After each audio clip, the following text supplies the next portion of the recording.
Hey guys, and welcome to another episode of Jkun Presents. It's been a while since I've done a My Road to EVO episode, so I figured it was about time to do a new one. I have something that I want to share with y'all today.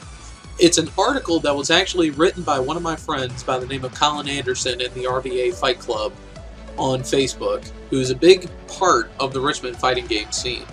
And what he has done is written this article called 8 Ways to Improve. It's something that I have read several times.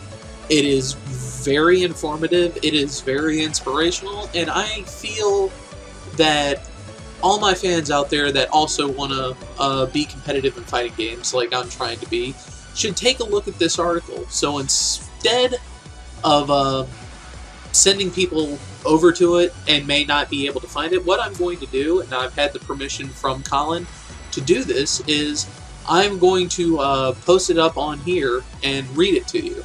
So do bear with me if you do see my eyes moving back and forth quite a bit, because I am reading from the actual article here. That way it has a better chance for widespread exposure. So without any further ado, here are the 8 Ways to Improve by Colin Anderson. I'm writing this for a couple reasons. One, I hope that some newer players will take the time to read through this and take the tips to heart. 2, it will help me collect my own thoughts and ideas of what it means to be a better competitive player so that I can improve as well.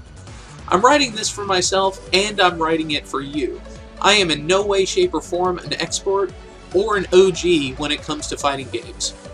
But I will share what I have learned in my experiences as part of the RVA fighting game community. I encourage others to share their experience, offer advice, and help one another out to improve collectively instead of just individually. When playing fighting games, you have to ask yourself, do I want to get better? To some people, this seems like a no-brainer.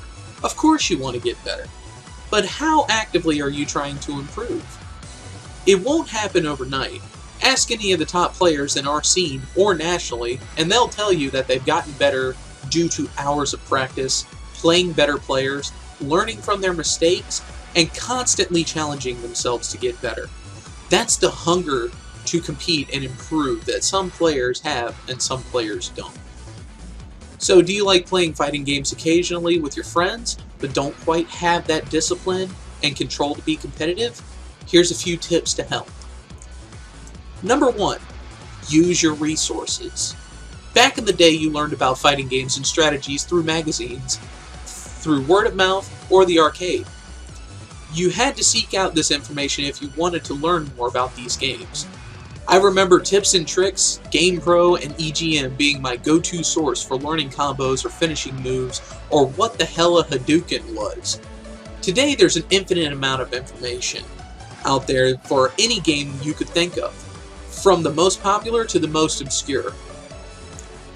YouTube, for an example, has anything and everything. There are plenty of good tutorials out there for several aspects of competitive play, ranging from basics like movement, offense, defense, hit confirms, to more advanced topics like option selects. The point is, you're on the internet. Yes, it helps to get advice straight from your friends, but you should also be doing your own research through forums like Jkun, Tekken Zaibatsu, Dustloop, Dream Cancel, Smashboards, or any other forum specifically catered to a game. Your questions have most likely already been answered extensively, but then again, there's nothing wrong with asking for clarification or help through the community. Number 2, hit the lab. Training mode is there for a reason. Most players want to do training mode to work on combos or even grind until they get that perfect focus attack dash cancel combo down. Those are fine, but training mode has plenty of other options. Practice with your opponent crouching and see what best hit confirms would be and how you can get them with an overhead. Or practice with your opponent jumping to see what your options are after a jumping attack or possibly an air throw, in Marble for example. Another important part of your session in the lab should be working on mix-ups, cross-ups, and resets. Tripping up your opponent and catching them off guard is crucial. These 3 strings should be in your arsenal for sure. Take the time to hit the lab and try out different setups. Set the computer to random block and practice your hit confirms. Here's a 3-minute video that breaks down the importance of a hit confirming. This can be applied to any fighting game. Number 3. React. A key part of fighting games is reaction. At the start of many Street Fighter matches, you'll notice both players wait a few seconds, walking back and forth, getting their positions right, and seeing how the other player responds. Some people criticize the use of fireballs as spamming. But in fact, a smart player is throwing a fireball for a number of different reasons. 1. The opponent is too far to punish that fireball. 2. If the opponent jumps over the fireball, the player has enough recovery time to anti-air them. 3. They're just keeping the pressure on the opponent. So from the player's side, they're waiting to see how the opponent reacts to this situation. If your opponent jumps at you, consider their options in the air. Can they parry? Can they block in the air? Do they have a teleport? Figure out how they've been playing, or consider the character they're using and react accordingly. This takes practice. Learning character matchups can be one of the hardest parts of playing fighting games. There is nothing wrong with playing defensively and waiting for the right moment to attack. Too many players just want to hit buttons, spam special moves, and hope to God something connects and they get a win. This will only work against novice players. Don't get impatient and throw just anything out there. Get a feel for how the pace of the match is going, how your opponent is playing, and focus on outplaying them. Play safe. Number 4. On a similar note, don't do anything that's going to leave you open to take damage. Learn your character's normals. Learn their ranges and how long they stay out. Learn how fast they recover from special moves. Once you have a firm grasp on those, utilize the quickest, fastest, safest moves when looking to start combos, or if you're looking for counter hits.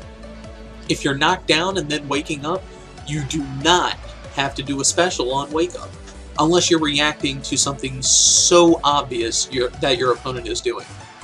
Sometimes, we just want to let a good old Shoryuken rip on wake up, but be conscious of your opponent's options. They could easily just, block. And then you're coming back down to the ground, ready to take your beating. This was a personal hurdle of mine, and myself as well. I also prayed my opponent would forget how to block and I'd get lucky enough to do a wake up or super or an EX move. It won't get you very far though. In Ultimate Marvel vs. Capcom 3, always have a backup plan. Your assists are there for a reason, so use them to protect yourself or to apply pressure on your opponent while you go in for the kill. In King of Fighters, learn your fastest moves and work on a short hop pressure. But always, always, think about what your opponent could do to punish you. Number 5. Switch it up. The reason why so many top players do so well is because they can adapt to matchups at the drop of a hat. Players like Daigo and Flo, for example, lose every now and then, but can change their strategies, adapt to how the opponent is playing, and completely crush them in the following round. Do not play every match with the same strategy. Be aware of your opponent's character and what they generally play like. Then pay attention to tendencies that your opponent has and adapt. If they love to jump, anti-air them. If they never block low, attack the feet. If they're always crouching, throw out an overhead and wait on the right time to attack them from the air. You don't always have to approach your opponent head on. If an offense-heavy strategy is not working, pump the brakes and hang back. Let them come to you. Also, don't be afraid to try out other characters. If you're not getting consistent results, or you're struggling with your character, pick somebody else and see if they're a better fit. Don't limit yourself and convince yourself to play one character just because you like how they look or they're top tier. Find a character that you're comfortable with, who you can get wins, but also pick somebody who you enjoy using. It's also beneficial to learn multiple characters because that increases your matchup knowledge, as well as providing you with a nice counter pick if the need arises. Number 6. Make every hit count. As mentioned before, hit confirming is a reliable way to start up your big combos. And who doesn't love doing big combos? It's starting those combos that often trip people up. Something that I've had to work on and train myself to do. You want to make every hit count. You're looking for the best use of whatever meter you have, whether that means special counseling or doing EX moves, performing supers, focus attacking out of moves, etc. Be aware of how much meter you have at your disposal. Meter is precious. Don't blow it on something praying that it will somehow work. For King of Fighters 13, meter is even more important. Learn how much your character can do with 1 bar, then 2 bars in their drive gauge, and then how much they can do with their regular meter too. You're making sure that one good hit doesn't go to waste. If you get that jab, train yourself to finish your play. If you hit them low, you have to follow up. Number 7, learn from your mistakes. Now this is something that I have a big hard time with too. This is probably the biggest piece of advice I can give, and still one of the biggest problems every player will have. If you're not getting results from the way you're playing, pause. Think about how you're playing. What are you doing too much of? What are you not doing enough? Why do you keep losing? Once you have a couple answers, discipline yourself not to repeat those strategies. You'll be amazed how much you improve if you catch yourself from doing unsafe moves, not being patient enough, and mashing buttons. Slow down and analyze how you're playing. Next round, next match, next week, whatever.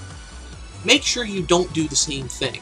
Nobody is going to wave a magic wand and make you get better. You have to take the initiative to train yourself. Recognize your bad habits and work on them. And finally, number 8. Play people better than you. The last piece of advice I'm going to give is to seek out the competition and play people better than you. Let me just tell you now, you're going to lose. But don't let the losses discourage you. Chalk them up to experience. Everyone starts somewhere. Everyone loses. There are always going to be people better than you. Accept it. Now, learn from it. Ask them for advice and what you can do to improve. Hopefully they're not jackasses and will actually help you. Listen to what they tell you. Some people don't like criticism, and some people handle losing better or worse than others. But at the end of the day, you have to challenge yourself to play the best people around, or you can only improve by so much. If you're playing reckless players without much insight or strategies to what they're doing, you should be beating them if you've done all the things listed above. But understand that there are going to be things you don't know that the next guy might. So he will probably beat you. That's a good and bad thing about fighting games, depending on how much you look at it. On one side, nobody likes to lose. But on the other side, you should be open to play better people, so you'll work that much harder for that win. Always try to do your absolute best. Don't defeat yourself before the match even starts by telling yourself there's no way you could beat this guy. If you give an honest effort and remember all the steps from before, you will do better than you think. Now I hope this was helpful, and I know that to some players, these are no-brainers. But I think everyone could benefit from considering all 8 of these tips. I am still far from being a top player in this community, but in any time I get a chance to play these games or train, I am always hoping to improve. As a part of the fighting game community, that is what we should all be doing when we play together. So I hope this article really gives you an insight on not only the right mentality you should have if this is something that you're really considering trying to pursue. I know it has had a significant impact on me. So thank you very much everybody for your time, and I'll see you next time.